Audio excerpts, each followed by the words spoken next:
depuis 15 ans à peu près. Je peins sur des draps. Pour deux raisons. D'abord parce qu'à l'époque, je n'avais pas assez de fric pour m'acheter des toiles. Le papier était très cher et j'avais envie de faire des formats assez grands. Et un jour où j'avais rien, j'avais un morceau de torchon. Et je dis, tiens, je vais essayer de faire ça. Je savais qu'on prépare les toiles avec du gesso.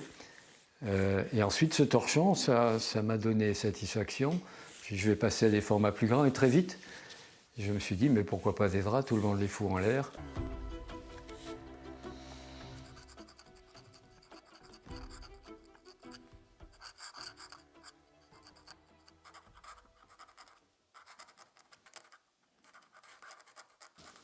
Ah ben j'écris à la plume parce que c'est du dessin. Et c'est pour ça que j'ai appris à écrire très très vite parce que j'adorais ça. J'adorais le dessin des lettres. Ça n'explique jamais la peinture, ça vient toujours après la peinture.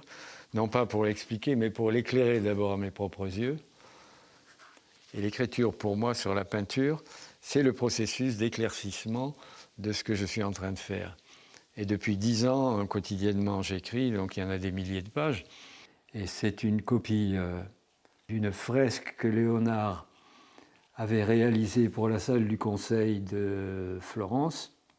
Léonard a fait le dessin sur le mur.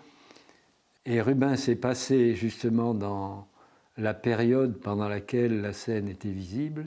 Il a vu qu'elle commençait à se déliter, à partir en vrac, et donc il a réalisé ce dessin qui fait 63 cm sur 50 et quelques. Ce qui m'intéressait, c'était de passer de la main de Rubens à la main de Léonard de Vinci, mélangée avec la mienne, évidemment. Et donc en reproduisant ça, je tiens compte de la manière de Léonard, et c'est là que je fais des modifications. Mais sur la composition générale, je fais des modifications de détails quand je vois que Rubens fait du Rubens, c'est-à-dire il rajoute dans la crinière de chevaux 3 bouclettes en plus.